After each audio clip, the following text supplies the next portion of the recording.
I'm gonna do a live. This is my first live for my business, and I'm gonna be talking to Tad Hargrave of Marketing for Hippies, and I'm just waiting. Hey, Allison. I'm just waiting for him to pop on. Brandy.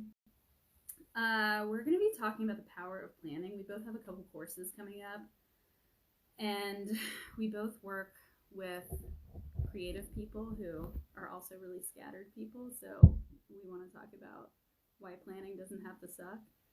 And I'm just waiting for Tad to get here. And so in the meantime, feel free to put something in the chat. Oh, there he is. Okay. And so Tad, you have to ask to join. Here you are. Allison also teaches. Allison, we should talk. Hi. We did it. We did it. Welcome. I would ask you how you're doing, but I just stopped you 5 seconds ago. So this is Tad Hargrave. I could give you an introduction, but I feel like you can introduce yourself better than I can. So will you tell everybody who you are and what you do? Sure. Yeah, my name's Tad Hargrave. I run marketingforhippies.com. I'm just trying to balance my phone here. Oh, gosh. I just got a tripod yesterday. I'm really proud of myself.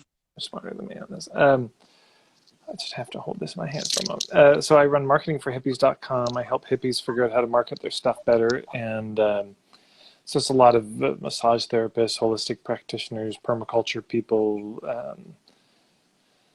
service providers for the most part, but some crafters and farmers as well. And they just often feel terrible about marketing. You know, marketing is, they feel like they either have to do something that works but feels terrible, or something, an approach that feels good but gets them no clients, and they feel sort of torn about it. And I help them figure out ways to market that can genuinely feel good to other people, but also get them clients. Cool. And you and I have a really similar client base. I also work with healers and artists and activists and social entrepreneurs and generally do-gooders. Yeah. And my thing is helping people have a consistent presence online, even if they hate social media and are afraid to be seen or don't want to support Mark Zuckerberg or whatever it is. Sure. I help people continue to show up online anyway. So today we were going to talk, we both have courses coming up. So I have something coming up in April where I'm helping people. I do a thing with clients. I do it with Tad, where I help them set up a project management system so that they can get their posts out ahead of time and feel really organized and consistent online. And I'm teaching people how to do that in a DIY way in April. And Tad has a really awesome course. This is the 11th year that he's done it. He has it, the Meantime program, which starts tomorrow. Do you want to tell people a quick thing about that? Yeah, it's most of my approach to marketing is a very slow marketing, organic relationship building approach. You know, word of mouth, take it slowly over the years. But there's also such a thing as hustle and needing to get money quick. And so this is the one time a year where I teach those things. So in this course, you'll learn 36 specific strategies on how to generate cash flow kind of very, very quickly, but also do it in a way that takes stress and pressure out of your business and sets you up for a longer term where you don't have to go back into that crunch time so much. So that's coming up tomorrow. It starts, though people can join for the first week, and runs for 30 days. What else do I want to say? Anyways, that's it. If you go to marketingforhippies.com/meantime 30-day 30day, there's info there. And if you go to my events page, you'll find it anyways. Yeah. And I've taken a lot of Tad's webinars and they're always really helpful. And I was just telling him that I'm always forwarding his articles and videos to my clients as homework. And he's very prolific and has a lot of just really great information for people who hate marketing or are afraid to market for some reason or another. So today we're going to talk about planning. And my question for you, Tad, is you're a good planner, I think. Do you consider yourself a good planner? Yeah, I would say overall, I am, yeah. Have you always been that way? I've always been fairly organized. My brain works.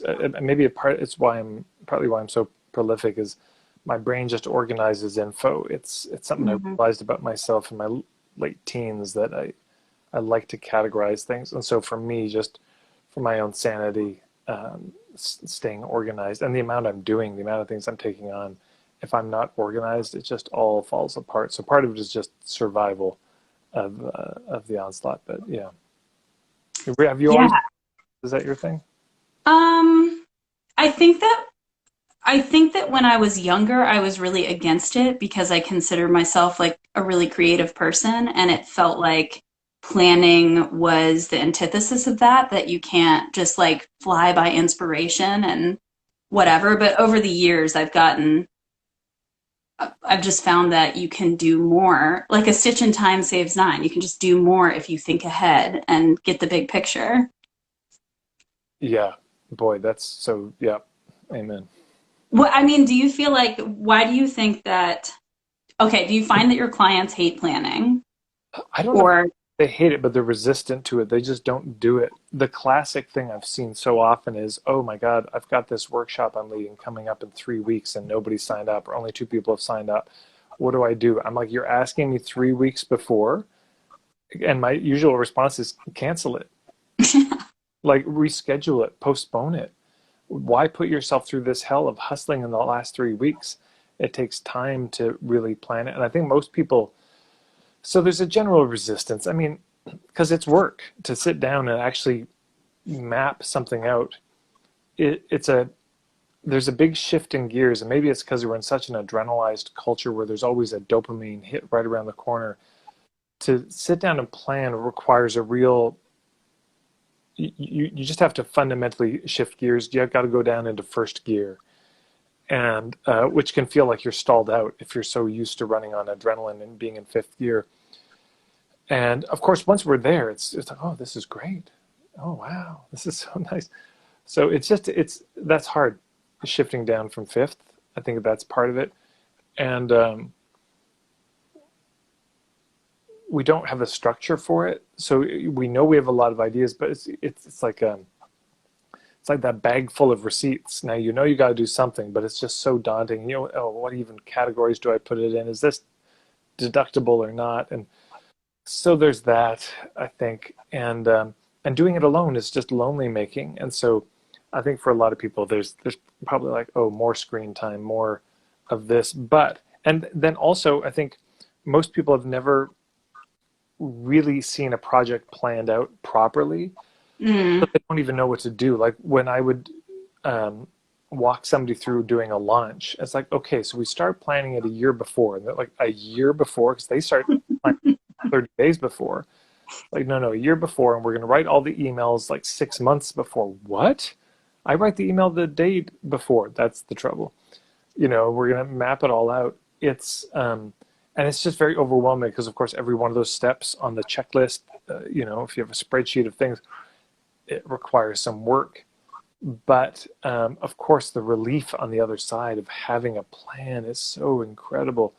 Um, and maybe most people have never seen planning, and they also haven't felt that relief of what comes when you really get a system down. And once people, I think, have been through that experience, there's a kind of, okay, I'd like more of that in my life and less of the reactivity and flailing that happens, which you just can't build a business on it. no, and you said the other day, I think we were talking about the project management system that I do, and you were saying to people like you can't delegate reactivity. You can't get other people to help you if Right. you're doing things right at the last minute. I said that. I feel You strong. said that, and I have repeated it, and people love it. And you need to write it down. I did a video on that. Yeah, you know you can't because yeah. It's because at the point you're reacting, it would be just as fast. That is true. At that point, you might as well do it because it's like don't get caught on the react. I mean, this is the whole distinction between being responsible and reactive. You know, reactive is that very in the moment. You're not making a choice at that point. Right, And responsible means you're able to respond. And so right. it's a cooler head and more distance. Yeah, 100%. We have some questions from I can't pronounce her name, but she said, I learned so much about planning with you, Tad, dreaming and delivering jams. You know what she's talking about? I do, yeah. Okay, cool. All right. We had a question about newsletters, but she hopped off. Yeah, I feel like, well, okay, let me ask you, in the Meantime program, is planning one of the things that you talk about, or do you feel like planning is one of the things that holds people back in terms of being able to make money in their business? I don't actually talk about it that much. It probably more and more because it's become more a thing for me. It'll come up. But no, I don't talk about it as much until the fifth week because Okay. this is more the kind of quick tactics, things you can do just tomorrow. Yeah, But that's the short-term answer. right. The real answer, the long-term answer is planning. It's like in marketing. The short-term answer, do a 24-hour sale. The long-term answer, do a good job and you'll get word of mouth. Like, Right, yes. so it's this program really does not focus in mostly on the other programs, stuff around niching, point of view, business model hubs. That's the real long-term answer. But and what was the second part of the question? Was about the do people struggle People because not planning, I mean, you kind of answered it. It's like, does it get in the way of making money? I don't know if it gets in the way, but it doesn't prepare the way. Right. There is no way. There's no trail. So you're constantly out there with a machete, just hacking through the bushes. That's what the reactivity leaves you with. Right. Is preparing a trail that you can actually just walk along easily, ride your horse, Yeah. pull a cart behind you, and it'll go. Yeah. Yeah, I think there's this counterintuitive thing where it feels like when you're in that time crunch where you're between clients and it feels like a huge, it just feels like you need to hurry, you need to go faster. Usually I've found it's counterintuitive that that's the time to actually slow down. That's the time to like pause and just look at everything and take a day and maybe don't work at plugging away at other things and just look at the whole puzzle, look at the whole piece. And that feels, I think it feels counterintuitive to slow down at those times. Yeah, it's a tricky thing, hey, because sometimes you're in a genuine crisis and you just okay, well, we have to get this done by this date. But I think it's worth at some point you do have to stop and ask the question, how did I get here? Like, how did I get into a situation? And of course, this is often the origin story of most businesses is, well, if I build it, they will come. And so they jump in with no financing, Mm, no savings. I'm just going to start this business and it's going to work. Now, it probably will work in a few years, but you put yourself in a very hard situation where you don't have any bandwidth. You got no buffer space. So I have to make money right now. If I don't get another client, I can't pay rent or they mhm. turn my internet off, but I need the internet for my business. So then people start maxing out the credit cards, but then that maxes out at a certain point. So it's kind of one of these go back to the beginnings. And so anyone who's just thinking about starting a business, put some money in the bank. It's worth easing into it, and you work on it while you're doing your full-time job. Maybe you get a part-time job. That's a gentler way to go. But if you do leap in both feet and you build it and they don't come, it's just very hard. But because at a certain point you must stop and reevaluate, because otherwise you'll burn out. You'll be doing work you don't like. You'll be working with clients you don't like. It's not a sustainable thing. And I mean, this is true. It's interesting. So Shannon, who's there, made the comment about the Jams. The Jams is a project I started in '99, bringing together leading young activists and change makers from around the world. And this is one of the core principles: is slowing down. When you get into a conversation, let's say around race or gender or class, the tendency of that conversation will be to speed up because of the reactivity. Everyone's very touchy about it and defensive about it. And so if you try to skip over that, like you try to press fast forward over those moments, it's landmines have been laid that will now explode later, and maybe very soon. So there's a need to just, okay, well, let's pause, let's breathe. How are you feeling? Let's all take some breaths. Let's all, reflect. You slow the conversation down so that it actually has that chance of getting anywhere. And the similar thing with building a business. If you don't, I mean, it's the old story of Stephen Covey, in the 7 Habits of Highly Effective People. He talks about the contest. People are cutting down these trees and they have these saws and the first person takes a break every hour, goes for 10 minutes, goes away and comes back. And the other guy's like, well, this is great. So he pulls ahead because those 10 minutes, he's still going. Of course, by the end, the guy who's taking the 10-minute break won. He says, what did you do? He said, oh, every 10 minutes, every hour I took 10 minutes to sharpen my saw. And that's how you win. In the short term, if your goal really is just short-term income, and there are times for that, you keep sawing. But if you're planning to be around, so I've been in business now over 20 years with this. You can't get to 20 years, without stopping at some point and reconsidering and reevaluating, and then coming up with a plan, because a business is fundamentally built. It's almost like building a house when you're building a business, because you're building an architecture that can hold you. You're building a boat that can take you from one island to the other. You're building a structure, which means systems. So I think of plans in the same way as I think of architecture.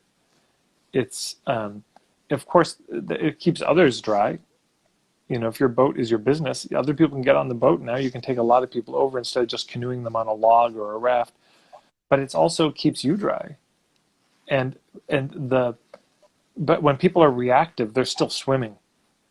They don't even have a log at this point. They're just swimming back and forth and back and forth.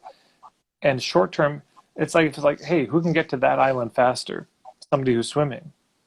By the time I build the boat, you could have swam back and forth dozens of times if we're talking now. But if we're talking in 20 years, who can get more people over? The person swimming and pulling people on a dinghy behind one at a time, or somebody who builds a boat. And that's a big question, I think, for most entrepreneurs is just, is this a hobby or is this a business? Is this something for a couple of years, or do you see yourself doing this in 10 or 20 years? Because if it's just a couple of years, just be reactive. I mean, there's no problem. There's no moral high ground on it, Yeah, and I feel like that's the business versus hobby thing is really challenging when it comes to people like do-gooders and change makers and artists and whatever, who they not only don't want to talk about marketing, they don't want to talk about money. And so much of business has to be about, well, how much do you need to make, and how much do you want to make, and what kind of life do you want to live, and building your business around that. And I feel like a lot of not just individual solopreneurs, but nonprofits, organizational leaders have it's a sticking point for them, because they don't want to lead the business or the organization based on money. But then at the same time, if they don't, what is it? Is it a hobby? Is it a charity? Like, what is this that you're doing? Man, well, I mean, the first thing, just thank you to everyone who's questioning the financial system. God bless you.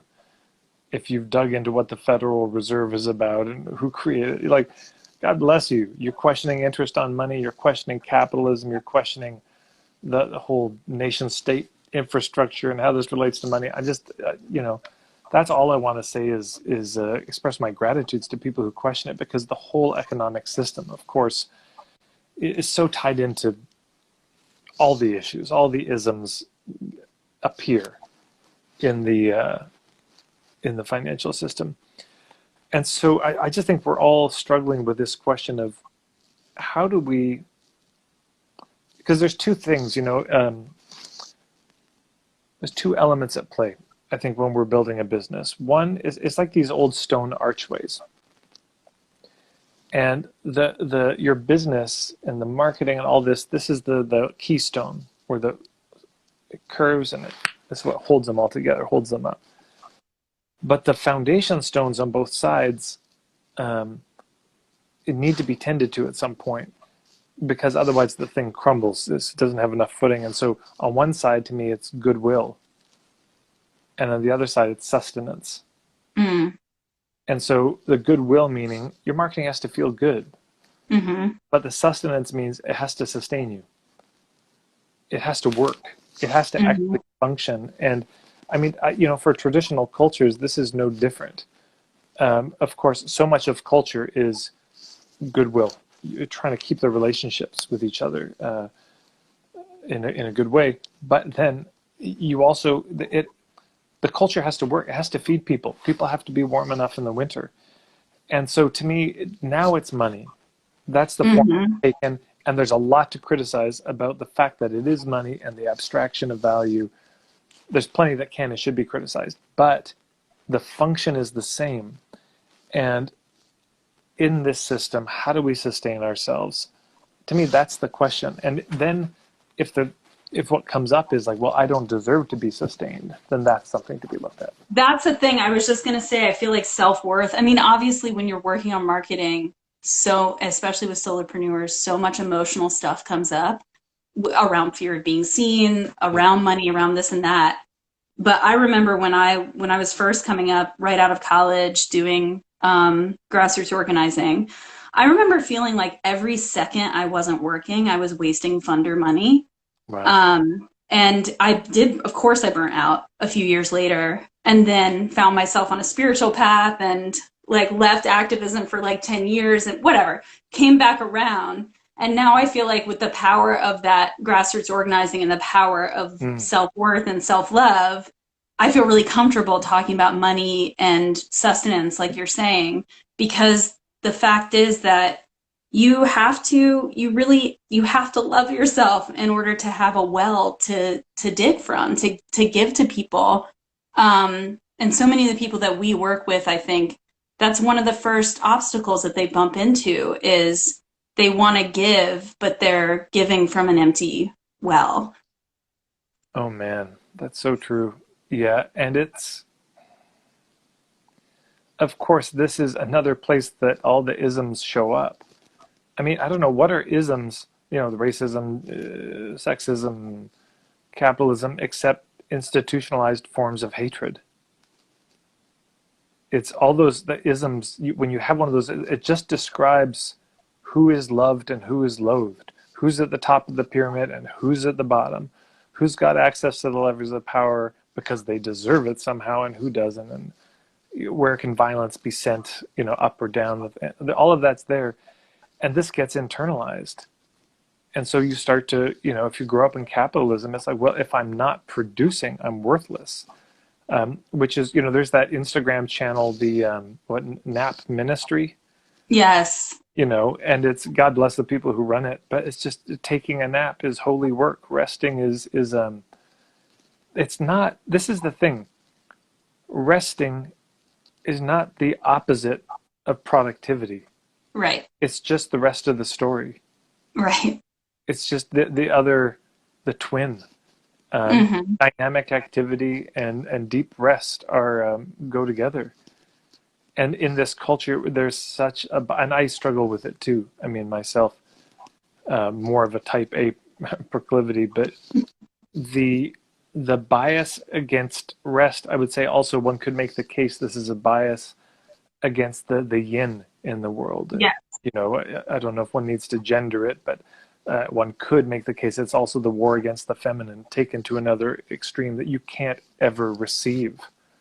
You have to always be giving and producing.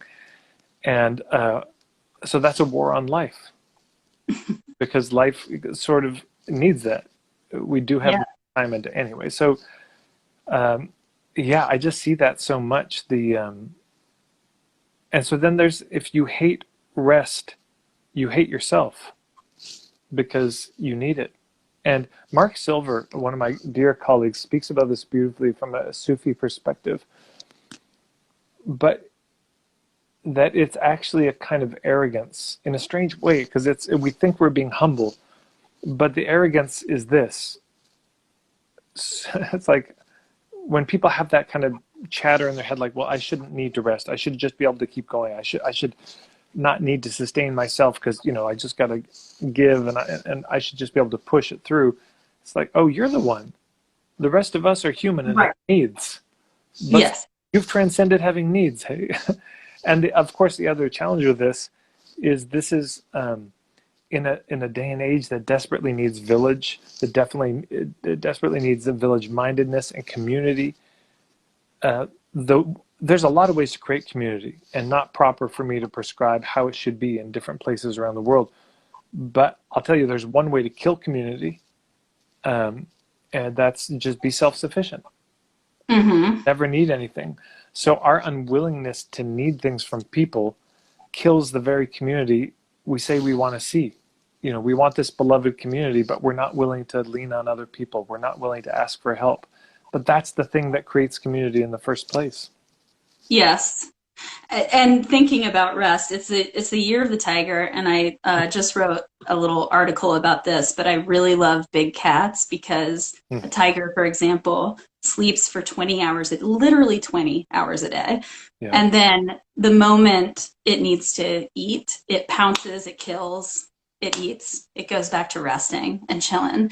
And my spiritual teacher, talks about yin and yang, and we think that it's actually this balanced thing, but actually in nature, there's more yin than there is yang. It's not actually a one-for-one thing, that most of the time, rest is the way to go. Inaction is the way to go. And then occasionally, when it's right and ripe, it's time to act, which I think that's how planning is. It's like taking the time to kind of space things out and look at things and get clear on things. A lot of planning is like about nurturing the non-action, about nurturing the terrain, getting clear on that, and then acting in ways that really conserve energy and get more bang for your buck so that you're not constantly working and burning yourself out. It's the old carpenter's adage, measure twice, cut once. Yeah. And I can't remember, it was a samurai saying or something, but it was like, you draw your bow back for 100 years. Yeah. Release. There's just such a care to the aiming, to getting it right, so that when you take your shot, it hits the mark. Because that's the thing, it seems cheaper to flail because you're not having to spend the time, spend the money, all the attention you need to spend. But it's only in the short term is it cheaper. In the long term, planning saves obviously so much. That's interesting about nature being mostly yin. It makes so much sense to me. Yeah, it's the same, with martial arts. You're like board breaking. I remember I learned this, and your arm is so supple and relaxed until literally the second before it hits. And then there's the tension, and it breaks the board, and then if you walk around rigid all the time, it's no good. And that's the thing, too, is this flailing puts us in a place of fear and kind of reactivity and bracing, I think, all the time. Always braced, so we're always tense, and this is not a good look as an entrepreneur, to be always on guard and tetchy about everything.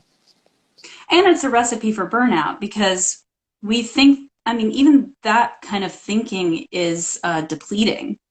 If we are bracing, we are actually using energy to stay in that kind of tense position. Which is why it's, because it gets to the conversation about strategy versus tactics, which to me is one of the most important conversations there can be in business. And most businesses, the reactivity means just tactics. That's all you've got is a bunch of tactics versus an overall strategy. And 1 hour invested in strategy saves you 10 hours on the tactical side, ultimately. And also, improves your self-esteem. You feel better about yourself because you're not fucking up so much. So it's helpful on a lot of levels. And so many people want to lead with tactics. Tactics are flashy. Like, so many people come to me, they know I do social media, and they're like, I need to be on Instagram. And I'm like, well, do you? Like, where does Instagram fit in the big, what are you trying to accomplish? Are your clients even on Instagram? Like, right. Tactics are, or, back when I did grassroots organizing, people would be like, we need to do a march. And I'm like, well, we're trying to get this senator to make this decision. So what's important to him? It seems like the money that he's making from these lobbyists are important to him. So why don't we get to them? Like, what's the march going to do? But that's how most of us are trained to think. We're like, we see this big flashy thing. That's what's going to build awareness.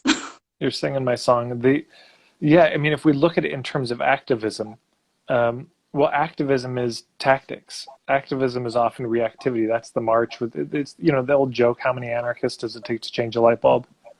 None. Yeah. Anarchists can't change anything. I kid that joke.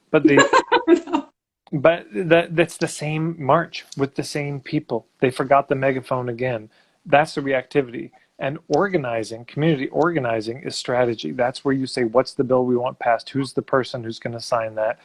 And then, what matters to them? And how do we get at what matters to them? And what communities care about this issue, and how can we bring them together so that on the day we can show up to City Hall or the legislature with 500 or 1,000 people and sit down with them and say, so we'd like to help you get reelected.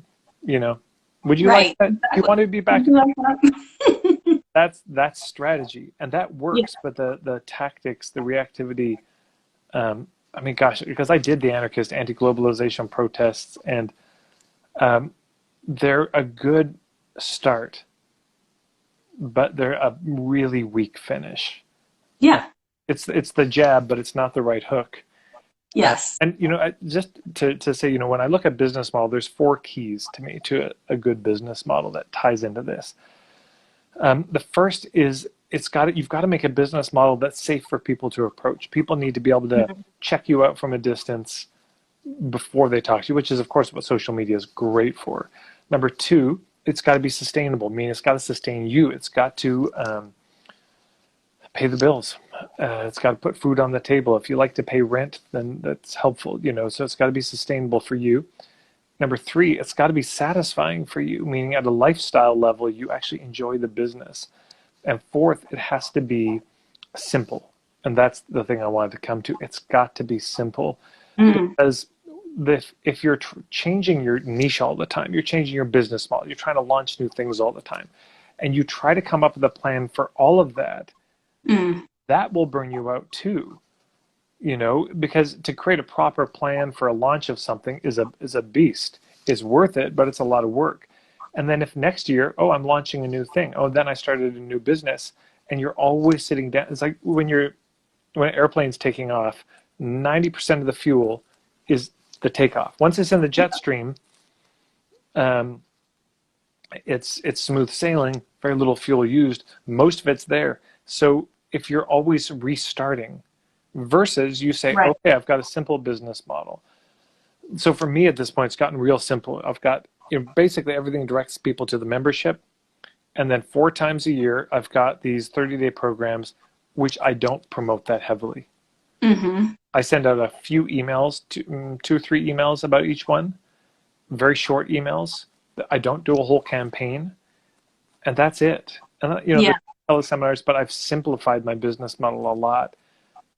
So there's that. But you've been able to, because over time there is word of mouth and things. It's that you've gotten the plane. You've spent 90% of your fuel getting the plane off the ground, and now it's in the air, and you can do less at that point when you put the time in the beginning, get it set up. I'm kind of in another launch phase a bit, because now, I mean, even though the business model is simple, I've got this starter kit, the footage of the workshop, and I'm selling that. But now there's a whole other plan. So the business model is basically people do the starter kit. From there, it's like they watch the free stuff, like free YouTube's, free Instagram stuff, then the starter kit, then the membership. That's the hopeful progression. Now they might do a 30-day thing or something. But so now this is the next lift, is going to be traffic building up the email list via the starter kit, which is not something I've just never focused on it. I've never really tried to grow my email list. So over the next few years, I will. So that's I'm sort of back in this. Okay, another takeoff. I wanted to circle back to what you're saying about, if you need to keep it simple. Yeah. because you end up spending a ton of energy starting and stopping and reconfiguring or whatever. But I think there's another piece to simple, which is something that you say a lot, which is that the confused mind says no. So it's not just like simple for you, but simple for your clients. Because if you're asking people to do a lot of work to figure out what it is you offer, it's so sprawling because you want to give so much. And you have so much to say, and they have a lot of work to do to figure out how exactly they can plug in. You're really shooting yourself in the foot. And what's interesting is simple doesn't mean not ornate. Simple does not mean not immensely detailed, but it does mean there's a clear pattern to it. Because if you think simple is, look, I got all these different colors of thread and yarn, here you go. Here's a gift, and you give it to somebody who doesn't know what to do with it. That's a mess. That's clutter. And especially if it's not all spooled up. Just here it is, all tangled together. Enjoy. There's nothing joy in that. Versus if you said, now better would be, here it is, all spooled up, the different colors. But even better is, and here's the tapestry I made from it. Mm. And they can look at the tapestry, and it's just a very clear pattern. Mm-hmm. Might even tell a story. It's a fresco, whatever. You can look at it and you can understand it by seeing it. So that's not ornate. That's incredibly detailed, but clear. Mm-hmm. So the solution to when people say, oh, the confused mind says no, so they say, oh, so it's got to be kind of simplistic. It's got to be remove all the detail. No, it just has to be clear. Yeah. And there's a big difference between simplistic and simple. My ebook, The Point of View Marketing, I go to great lengths to make this case. Simplistic is that you came back from Burning Man at 19 years old and you're like, hey man, it's all fear or love. That's real simplistic. And then simple is what some indigenous elder has. They might say some of the same things. The difference is if you push them and challenge them, they got more chops and they can actually answer, whereas the 19-year-old collapses at the first question. So similar thing. It's, you can distill it down to a core message. So for me, it's like marketing can feel good. That's a simple idea, but I got a whole career out of it. I've got over 1,000 videos that basically all say that. Mark Silver, every act of business can be an act of love. A very simple idea, but he's got this whole business built on it. And everything he's doing is saying that. So that's helpful if you can boil it down to a simple message that contains a lot in it. That's very helpful. And I suppose in some ways the message of this particular thing, if we were to boil it down, is something around plan, don't react. Develop a strategy, don't get lost in tactics. There's something like that, and then we're kind of going around the theme. But yes, it's not simple. If people look at your website, here's the test for everyone who's watching. If somebody goes to your website and they can't figure out what you do, they couldn't then go tell a friend, oh, I went to this website and here's what it's about. That's trouble. If they confused, it's worth sitting down next to somebody who's like, what do you think about my website? And what you want is like, oh, that's amazing. This is great. Not, huh. You don't want this confusion. Because that's the end of it. And people think, oh, with a sales letter. Right. So I need a simple sales letter that means short. That does not mean short. It might mean short. It means clear. Yes. And then it might be a 50-page sales letter, that you mail somebody and it gets incredible results. But why? Because it's clear. Not because you said, oh, it's got to be simple, so I make it simplistic. It's not that. Yeah, and you have 3 seconds. That's the thing. Like when people come to your webpage, once they get there, you have 3 seconds before they decide to stay or go. So a sales page can be long, but the top of it needs to be a pow. It needs to hit them. Do you think that's true with Instagram as well? That you have about 3 seconds when somebody hits your feed to check you out? Yeah, I do. I think, you probably have less for a post. You probably have a second, It's that something compelling, Well, it strikes me too that if I went to somebody's Instagram feed and I scroll through it, if I just see a bunch of tangled yarn on the ground, it's like, I don't know what this is. Right. And I want out, versus if I can see a very clear theme, perhaps aesthetically it's nice. There's a clear aesthetic to it, but there's also a clear message like, oh, this is all about marketing, or this is all about relationships. This is all Yeah. about spirituality, or all about health. There's a theme. I can see that, even if it's a bit of a mosaic effect. But if I can't figure out the theme on your Instagram feed when I get there, I probably won't stick around. Yeah.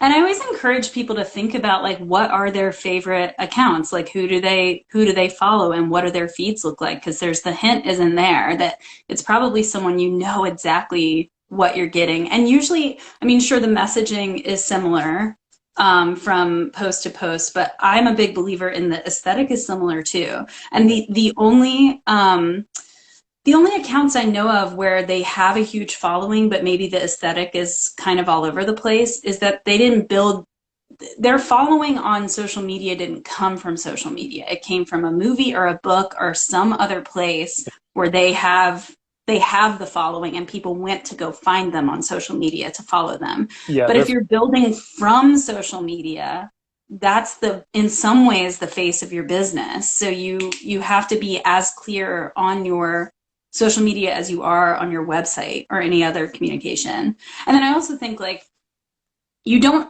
only have to talk about one thing. You can talk about a few things, but you don't want to talk about 10 things. You should probably talk about 4. A lot of marketers talk about the content pillars.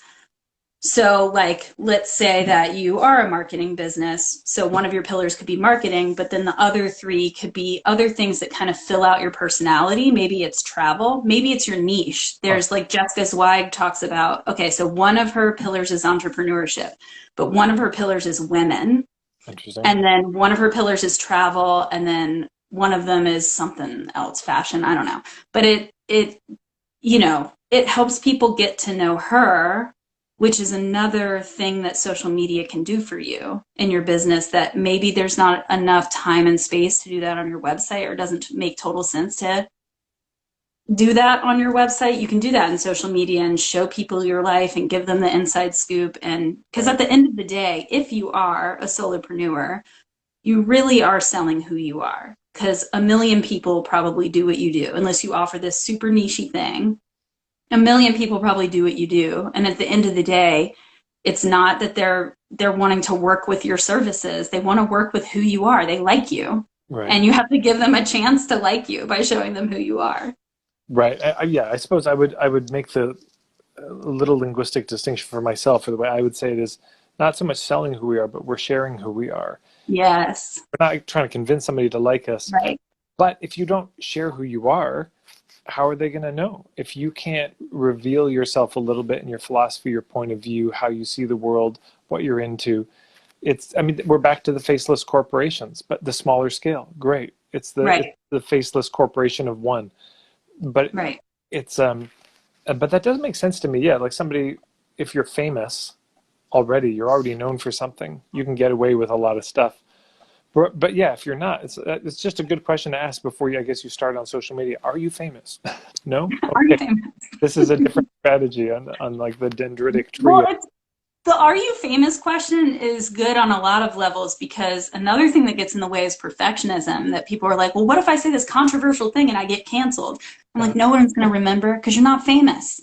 No one's going to be like, you said this thing and that was your statement for all of womankind and now you're out of here. Nobody cares. Right. And I think that we were talking about rest before. My teacher was just getting on to me the other day because she thinks I'm full of hubris because I want to make this like big difference. But it is kind of like we are insignificant. And it's really important to remember that. And it's actually really fruitful to remember that, because if you think that you are the most important, or that people even care about what you're posting as much as you care, it's going to stop you from doing things. The perfectionism is going to get in the way of just being out there and just being yourself. And the are you famous question is actually a really important question on a number of levels, because I think it gets in people's way. Yeah. That's... And it's it's an interesting thing because, of course, I think and the desire to be famous. Yes. That's the way of your real work, because then you're gonna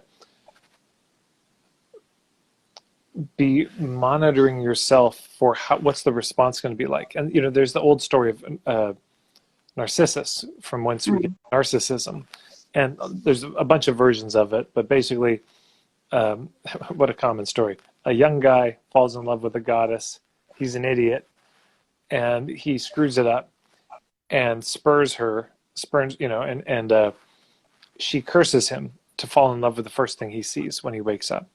And so he wakes up by a body of water, and he falls in love with his reflection. But so people twist that and they say, see, the thing of the story is narcissism is saying, don't fall in love with yourself too much. Don't be in love. That's not what the story's saying.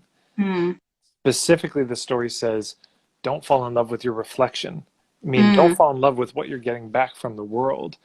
And so if you base your whole thing based on likes and all this, and you stop and you like, what is going to get me the most likes? You'll do very mainstream stuff. You'll do stuff that's going to just be easy and popular. But it's the more you do that, the more generic you'll become. And eventually, then nobody's really interested. The things that will get you the strongest business and the clients that are most loyal and tenacious and supportive of you will be taking those chances to say those things. I've heard this from so many clients. They send it. Here's the most popular email you can send. It's the one you're scared to send. A client of mine, she worked with grant writers and had all sorts of critiques, as there should be, about the grant writing industry. And she never said them. And it's like, man, you gotta, and she sent out an email. Basically, like, the whole grant writing industry is bullshit. I help people write grants, but the whole thing is top to bottom insane and, toxic and all this. And that's the email that, of course, she got the most response, because it was the thing that was bubbling up inside of her to say. And I would just say, for anyone listening, if there's something that you're like, I want to rant about this, I promise you're not the only one in your scene. Yes. The fact that you're feeling that it's about to boil over is the only evidence you need that you're not alone. Other people are feeling it, and a lot of people are just waiting for somebody to be brave enough to say it. That's the whole thing. And when you are the one to say it, it strikes right to their heart, because they're like, somebody said it. Like, sometimes I tell clients, for their headline on their website, sometimes it's your niching statement, but oftentimes it's your most unpopular belief. Oh, whoa. Yeah. So,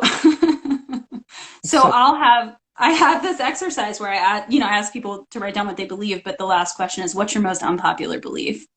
And people will say the most profound things. And and when you read it, you're just like, yes, say it. Nobody's saying it. And that's how it happened accidentally, but that's how I did the headline on my website. I'm just like, a lot of people, the headline on my website is, growing a business while disrupting capitalism can feel like quite the paradox. Let me help you bridge that gap. And I have had people criticize me for being anti-capitalist on the front of my website, and I don't want to work with them. No. So many people love it. And I've gotten so much business out of that, because marketers aren't saying that. Marketers aren't saying fuck capitalism on their stuff. And I don't totally know how, I'm 2 years into my business.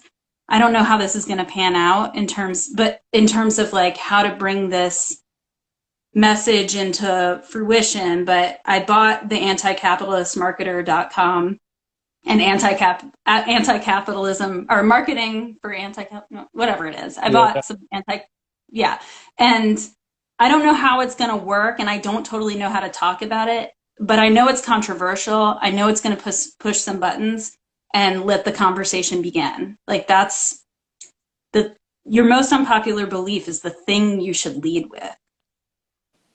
So now, unpopular to whom, though? To your clients or to your colleagues? To the people in your life, I guess. Like, I don't think either clients or colleagues, because it's like, maybe to your colleagues. That's what I was probably thinking. To your colleagues. Yeah. I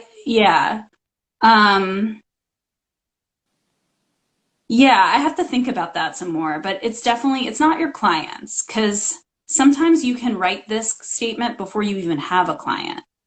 It's like something that you just know, and you know that you're just going against the grain in some way. I think, I just made a note here. So unpopular to your industry and colleagues or your scene. Yes, to your scene. Yeah. You're a part of a certain scene, And then you say, wait a second, there's the elephant in the room. Why is nobody talking about this? This is insane. And somebody says the thing that it's the emperor's new clothes. That kind of stuff. I think why it hits is because everybody's thinking it. It's bugging everybody. People, they're starting to boil over about it. And when somebody finally says it, it's like releasing pressure that's been building up and up. And it's like, yes. Yeah. Thank you for saying it.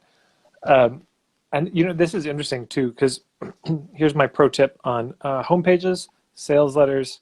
This is the most important perceptual shift I think people can get, because people think, purpose of my homepage and sales page is to get people to keep reading. It's to kind of seduce people in. And I say no, it's actually exactly the opposite of that. What's the purpose of the headline on your homepage or a sales letter? It's to eliminate almost everybody. Yes. Like you're not trying to, and what I just said is itself sort of an incarnation of something that I don't know if my colleagues it wouldn't be popular in the scene. But, and it's then, what's the purpose of the subheadline? To eliminate almost everybody else. And the opening paragraph, to keep eliminating. The whole purpose of a homepage or a sales letter is that by the end of reading it, the only people left standing are the people who are just a hell yes to what you're doing. They're super fans. You want super fans only. Yeah. Because I think, go ahead. I was just going to say, if you go tepid on it and you go lukewarm, well, you get a lot of people who get to the end because there's nothing in their way. So just, okay, I keep reading. And then they become clients and they're just, they're not great clients. They don't rave about you. They don't get amazing results from you because it's not completely a fit. So and they don't light you up. They don't light you up because so much, if you're in a client-based business, 90% of your business is having conversations with people. So like, who do you want to have conversations with? Who are you going to beeline to at a house party? Like, those are who you want as your clients. Who lights you up? Who is gonna, like, this conversation right here? This is an easy conversation. You and I see eye to eye. We have a lot in common. This is a fun conversation. These are the kinds of people you want to work with. Like, you want people who share your values, really. Totally. And it's what's also interesting. I put a link in the chat there's a blog post I wrote called, if you go to marketingforhippies.com/oxymoronic, it's this idea of oxymoronic business name, where you're combining two things that normally don't get combined. So when you make an unpopular statement, when you have an oxymoron, like the anticapitalistmarketer.com, well, anti-capitalism and marketing normally don't go together. So it's a contusion to the mind. People kind of, what? They have to, like, what? Say more? I don't understand how those things fit together. And the beautiful thing about it, again, whether it's a controversial statement or something where things don't fit together, people can talk about it. Oh, they remember it. It has a point of view in it. People want to talk about it. It makes you unique. Because if it's like, hey, oh my God, the most amazing thing happened today. I was talking to this person, their life coach, and you know what their belief is? That my life can be better. Amazing. And that never happened. That's never been a conversation in the history of the world. But if somebody says, oh my God, I've got this life coach and his take is, or a relationship coach, and she said this thing to me that just flattened me. She was like, if you want a really authentic relationship, you have to be willing to risk the whole relationship in every single moment. And I was, which was something a client of mine said. So it's just like, oh, wow, I'd never thought that thought before. Yeah. But it's true. That's another thing. If you speak the truth, people will hear it and they'll know it's true, Right. And if you speak what's popular, it's I mean, this is one of the one day I'll write an essay. I'll probably put it in my next edition of my point of view marketing book. But is this idea that popularity equals truth is a very popular idea and a very untrue idea.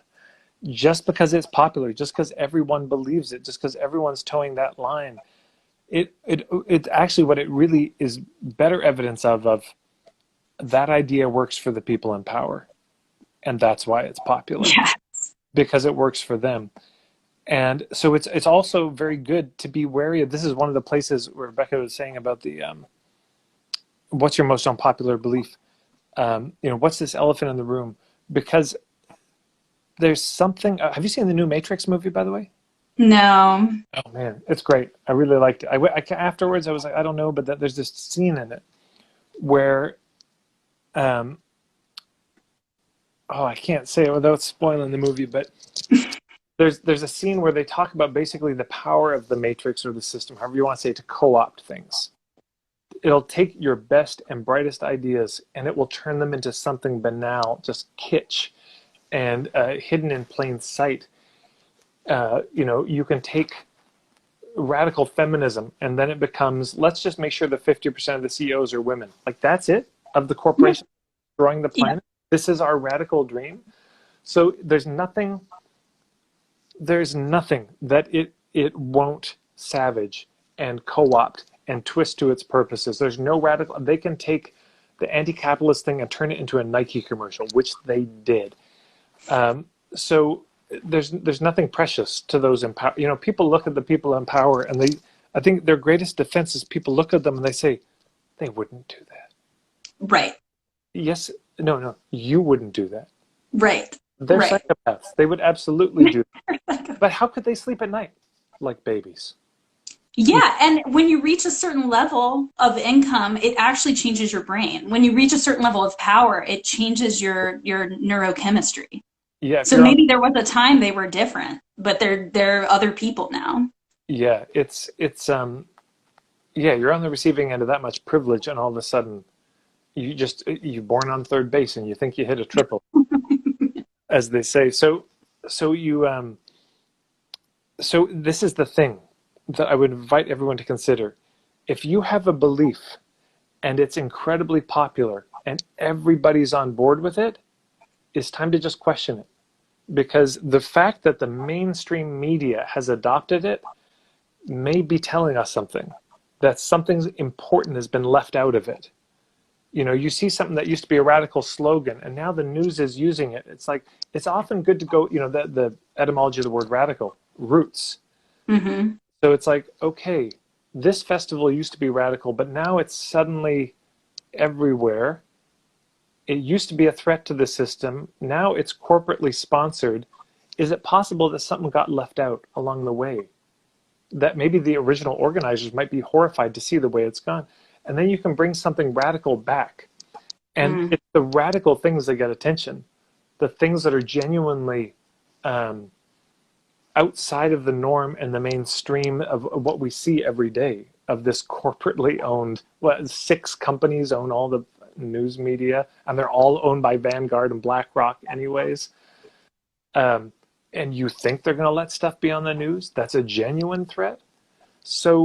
But then it's frightening, because these are dangerous ideas now we're talking about. You might have an idea, and it's like, if I say this, I could get canceled, it could be dangerous to me.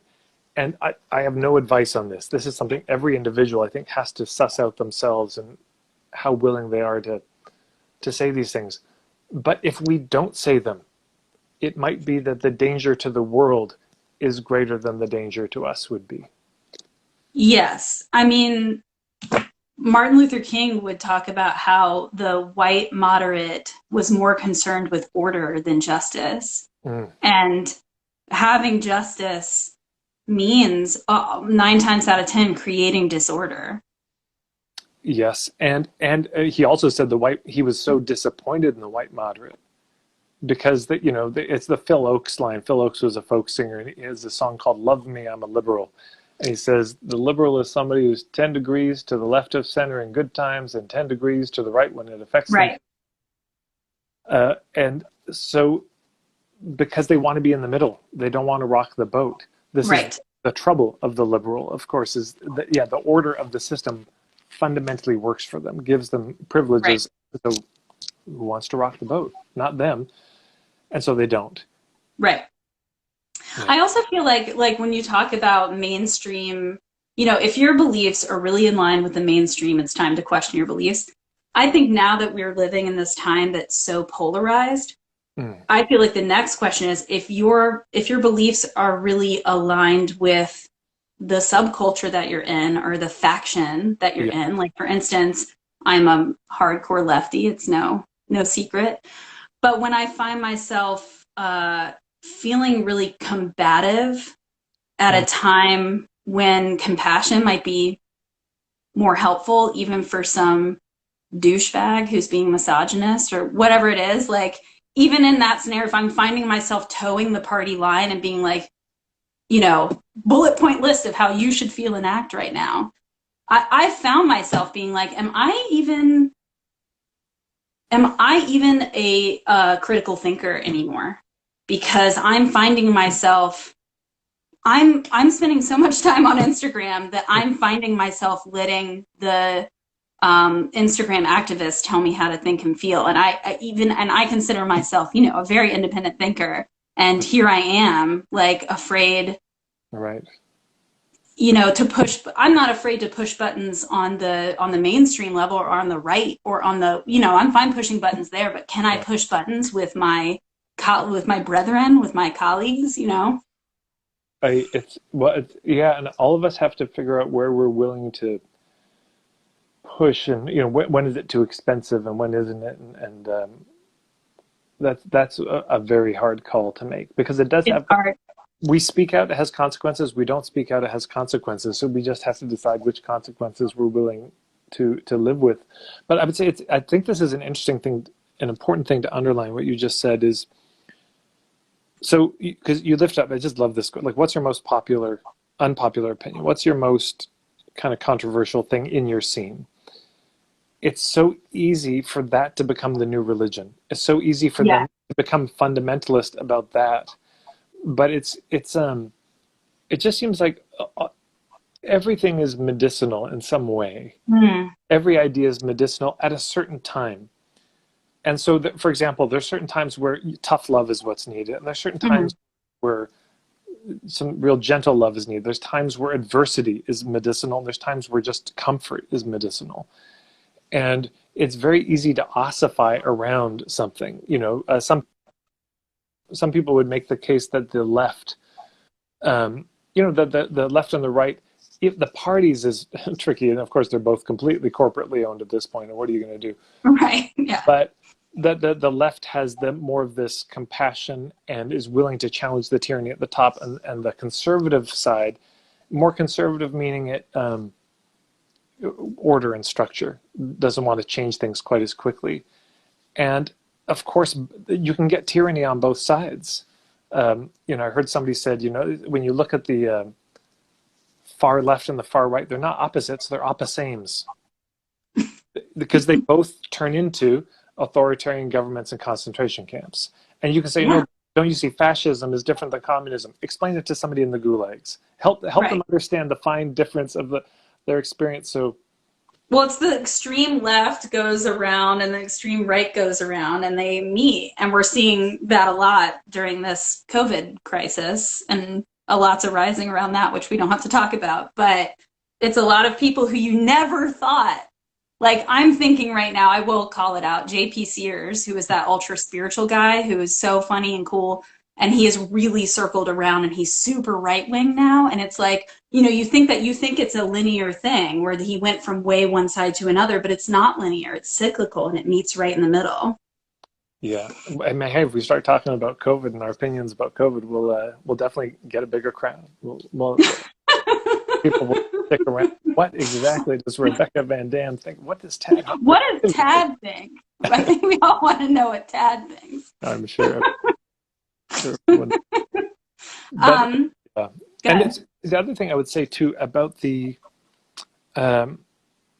unpopular opinion is, it's good to also notice where it's coming from, because this happened. I noticed I started talking about it in my workshops. I said this idea of polarizing, that so often in businesses, there's actually very few people that are a hard yes to your business. There's very few hard no, and then there's this huge mountain of maybes in the middle. And why are there maybes? Because we have no opinion. We're just, you know. And so then it's like, if you are willing to say what you really think and have an opinion and say your most unpopular thing, it will polarize. And suddenly you get almost no maybes, and it's a hard yes, hard no. So yeah, if I were to say, send out an email, say, everyone, I think the whole COVID thing is bullshit, and somebody's going to take this clip out of context. But that would get a very strong response. And if I said, fuck the anti-vaxxers, this would get a very strong response. And it would polarize. But what I realized is I could see the wheels in people's heads turning, and they say, aha, so if I say something controversial, this will help me grow my list and grow my following. And it becomes another manipulation. I mean, Right. the heart of my work is that why does marketing feel manipulative? Because we are trying to get the sale, fundamentally. We're trying to get people to say. And so what the better agenda is, we go for the truth of, is it a fit? Yes. But so if this unpopular opinion thing gets harnessed to the wagon of how do we get them to buy, it's just another manipulation. And the worst thing is, of course, in a time like you were saying that's so polarized, it's, well, could it be that taking a polarized position in some ways is the most mainstream thing, is the most co-opted thing? But the question isn't what's the most polarizing position you can take. That's not the question. Okay. The question is, what is your most unpopular? What do you actually believe that pushes people's buttons, or that you're afraid to say? What is your most unpopular belief, opinion? What's actually in your heart? Not what is the most controversial thing you could say to push people's buttons. Right, because this is what. Thank you. That's a great distinction. Yeah, it's got to be your opinion as an opinion. You have to really believe it. It has to be true for you. Right, because I do see that where it's like people will just poke the bear, push buttons because they know they'll get an inflammatory response. I mean, this is what trolling is. Yes. At its heart is, I'm going to show up and say this thing that I know is going to, get the reaction from the wokesters, or I'm really going to troll this conservative. And there's no sincere and I think that's the other thing. It's something you sincerely believe and would actually sincerely want to talk to with people about. You're fascinated by it. You'd want to engage a conversation about it because it matters to you. Versus this is the devil's advocate thing. Is, right. You don't care. There's no sincerity in the conversation. Like, let me just play devil's advocate means I have no emotional stake in this conversation. Yeah, I have no skin in the game, and I can be objective and calm, cool, and collected because the outcome of it doesn't affect me. Like, that's what devil's advocate is. Yeah, it's amen on that one. Amen to devil's advocate. But I also want to say about the most unpopular belief, a lot of like our clients, that niching is like a big emotional struggle journey for people.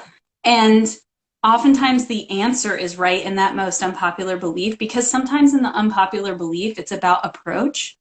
It's like, I believe that we're treating, for instance, an acupuncturist might say, like, we're treating illness as a bad thing, but illness is like a guest in our house. And if we treat it like that, then we'll, whatever, like there's all that's an unpopular belief maybe. And someone is going to read that, a potential patient, client is going to read that and be like, oh my God, thank you for saying that, because I feel like I've been whatever it is, like rejecting my body or blah, blah, blah. So it's not just that it, yes, it strikes to the heart of people, but it also might help you if you're not clear on your niche, making a list of what your unpopular beliefs are might help you get clear on how you want to talk about your business and what's important to you. That sets you apart. A distinction that just came to me is, we want to communicate, when we say unpopular ideas, I think that we want to communicate ideas that somehow like pierce through and touch the heart of the person, not ideas that inflame people's minds. Yeah. It's not abstract. It's not that we want to like provocative ideas that just get people intellectually spinning off. Right. When we're saying something unpopular and it's unpopular in our scene, in our crew, our community, it means probably there's just something real about it. There's some lived experience that's coming from and speaking to. I would think, and anyways, that head and heart distinction, I'll have to sit with it more, but it does. But it might inflame somebody's head. Yeah, so you kind of are maybe looking for the thing that's going to inflame somebody's head, but the thing that inflames somebody's head is going to nourish somebody else's heart. Well, and the thing I would say is just, I think as long as we're not looking for the thing, like we just Right. know this probably will. If I say this, somebody's going to get angry, somebody's going to get reactive. And the difference is if you go into it looking for what's the thing I can say that will get the most intense emotional reaction, because if I do that, then more people are going to like comment on my post. They're going to come and cancel me, but that's going to be great because it's actually going to lift me up in the algorithm, and I'll be even more, they think they strike me down, but you've made me even stronger. It works. But I mean, Yeah. congratulations, you have deepened the polarization in society. And I suppose Yes. this is the other thing, and maybe this is part of my point of view around all of this, is there are certain issues that are so inflammatory. They're so um, fraught, and they have to be approached with care. That the manner of our approach to that is a part of how it's going to turn out in the end. If we approach these things in a kind of shotgun, careless fashion, uh,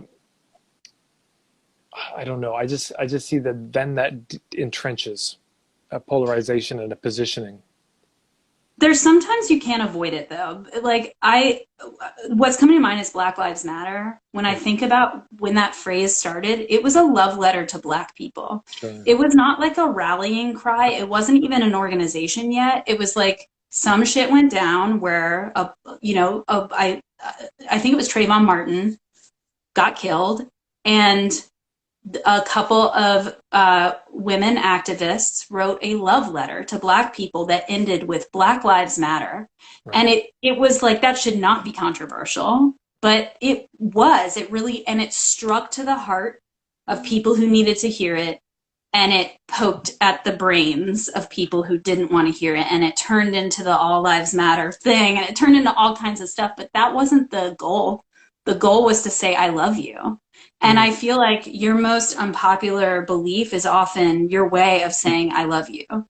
Like, and I think I just, I just thought of that, but it's true. I mean, that's how I feel about anti-capitalism. It's just, and marketing in an anti-capitalist way is like, I love people over profit. We live in a capitalist culture. We have to make money.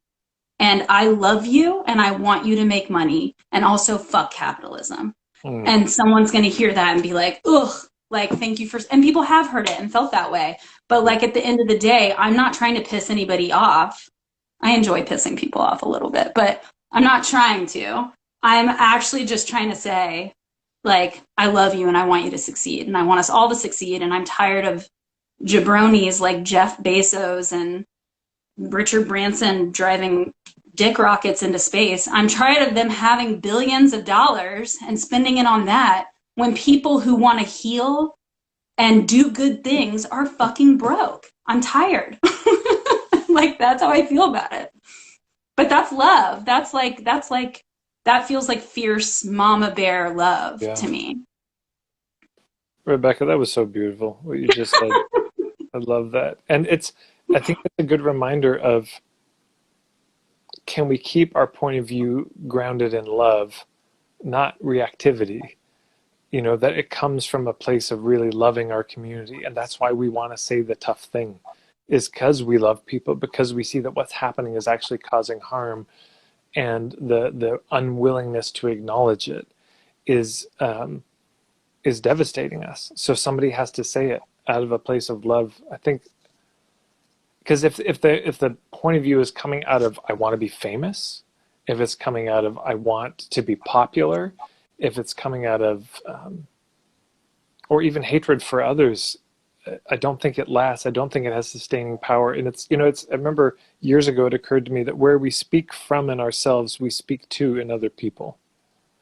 So if I'm speaking from my heart, I, by definition, will be speaking to the hearts of other people. It's like a sympathetic resonance thing. You pluck the string on this, and the same string resonates of that same note on another instrument. But I love that your most unpopular, let your unpopular belief be your way of saying I love you. That's gorgeous. Or that it just is. It just probably is your way of saying I love you. Man, I was going to say something else and I totally forgot. But, well, this has been super cool. We started out talking about planning, but we can't help ourselves. We love talking about other stuff.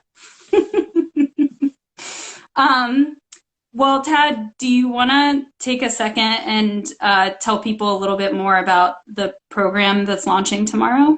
Yeah, sure. Thank you so much. Yes, so it starts tomorrow on the 15th, is it? Yes. It's called The Meantime. It's a 30-day cash flow challenge. So if you're in a place where you'd like to generate some cash flow very quickly, um, in a way that's not going to be adding burden and stress to your life, this is the program. I share 36 of my favorite tactics on ways to just generate money quickly. The basic format is week one, we work on creating more space in your life, so physical space. So for week one, you just tidy your physical environment. Week two, we look at other ways you can create space in your calendar, emotionally, to create some breathing room, which is the most important thing. If you're in a cash flow crunch, you have to get out of the desperation. That's number one, and create some space. Number three, you're going to pick one of the 36 tactics that you can combine if you want. And week four, we keep going into that. And then week five, we start looking at the longer term, the planning, the strategy, the stuff that untended to will deliver you back into what I call the meantime again. The meantime meaning, I know the long-term approach is this slow marketing organic, but what do I do in the meantime? And also it's mean, it's vicious. So that's what's coming up. It starts tomorrow, but you can join until the second call, which I guess will be on the 22nd. So anytime between now and the 22nd, you can join. But, join now and you can make sure you're not having to scramble to catch up. And Rebecca, you've got something coming up too next month? It's in April. Yes, and it's not as fully formed as yours because this is kind of like the pre-launch, I would say. But yes, so I found that when it comes to being consistent in terms of social media or sending emails or whatever, that's the biggest issue. Is just making the work like a steady train as opposed to being in a reactive state and waking up on a random Tuesday and being like, oh shoot, what should I post today? Let me figure it out. Let me create a thing. Just getting ahead of stuff and making it easeful so that you can free up, you can eliminate decision fatigue for one thing and free up space in your brain and free up space in your business and your time so you can work on the doing of your actual business. I personally love marketing, so I don't mind spending all day marketing. But most people are marketing as a means to an end.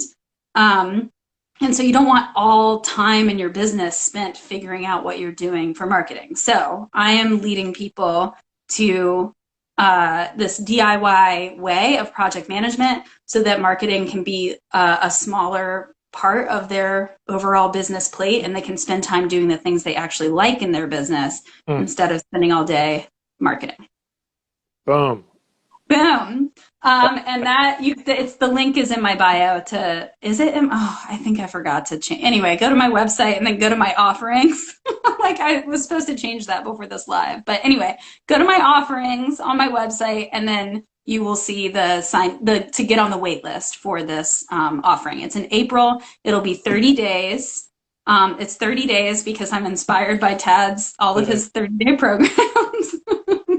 It's a really good length of time. It's 5 weeks, 5 sessions, and it gives you time to implement, and it'll be a really cool group of people. I already have like 20-something people on the waiting list, and they're all really great people. So, group accountability, support, and learning and creativity and fun. Oh, man. Well, I got to say, I just feel like you nailed it on the issue of almost every entrepreneur I know doesn't want to be spending time on marketing. It's like they would just want to spend time doing the work, and anything that can constrict or the amount of time they're spending doing the marketing. Isn't it funny? Taking the time to plan the marketing and really lay it out and think it through means you're spending less time actually on marketing. It's the hardest thing to explain to people. I would say it's also the hardest thing for creative people to understand because they really are acting on inspiration most of the time. So getting ahead feels stale. It feels like it feels inauthentic. Like when I've told clients, I'm like, those accounts that you like, they probably scheduled that post last month. they're like, ooh, gross. Like, because it feels inauthentic to them. But There's something you can put in your sales letter. They're yeah, not they're not moving from inspiration. They're moving from adrenaline. These are yes. these are different. People are off. I won't say for everyone, but that's often it's people are addicted to the adrenaline hit of like, gotta come up with something today, and there is an excitement. There's no doubt, but I would I would distinguish that from any kind of genuine, like the idea that planning and inspiration are somehow mutually exclusive. Right. That is not that. Here's an unpopular belief. That's bullshit. That is the And that is your way of saying I love you. I love, all right. I'll just Did I throw you off your course? no. The only thing I was going to say is funny. When the word bullshit is my most popular blog post had the word bullshit in the title, which is another way to get at Rebecca's question about what's your most unpopular belief, or the belief that'd be most unpopular in your crowd. It's probably something you think is bullshit. You could probably write a headline of like, this is bullshit. Yeah. Yes. I want to say one more thing about this is I'm feeling very spiritual in this conversation, but another way to think about planning is if you know anything, if you've ever seen pictures of Shiva and Kali dancing on top of Shiva, the male aspect is holding space, or Shakti, Shiva and Shakti. Like the male aspect is holding space for the female aspect to have energy and move and dance. So in this scenario, the male is actually yin and the female principle is actually yang. But that's how I feel about planning. I feel like planning is setting the stage and holding the space and hosting so that creative fire has a container, has a space to come through and be held. What boy, and I'm just typing this thought here. That this is my shameless plug for Rebecca, is that working with her on my Instagram. So I mean, you can scroll back till like I guess we started working together in October, November. Well, I don't know. Anyway, we weren't working together in December. When we started working together, I think October. Yeah. Yeah. So if you scroll back in my Instagram past October 1st, like into September, August, July, you'll see the change. You can see the progression of how it's changed. And it would be very tempting to think, oh, well, now I've got it very scheduled. I've got it really planned out, and there's less inspiration. And it's so not true. But the inspiration has gone into a deeper groove of, okay, what are the things we can post regularly? And there's a kind of inspiration of architecture. Like, how am I going to stay dry tonight? There's like, how am I going to decorate my home that I've built? It's a different level of inspiration. That's not desperation. That's not reactivity. It's not adrenaline. It's like I had this idea, Rebecca, it's like, oh, because we're doing meme Mondays, because I used to post a lot of memes. So now it's like, well, I do one post and it's got my 9 favorite memes. But I've got also all these memes on themes of, point of view marketing, all this. And I was like, oh, I could do like a theme Thursday with the same thing. And I, post 9 memes about point of view marketing, 9 memes about how your wound is your niche. So so there's still inspiration that comes for ideas, and it's just a different kind. It's a more sustainable inspiration, and it's an inspiration that is in alignment with a larger goal of trying to build something rather than trying to fill a program. Yes, for sure. And something that I heard, this is actually a Miranda July quote, that limitation breeds creativity. She was talking years ago. This was like a post that she was talking about where she was like, I love when I just have a black Sharpie, because then like the sky's the I can think of so many things to do. But if you're like any medium, any canvas, any art form, you get paralyzed.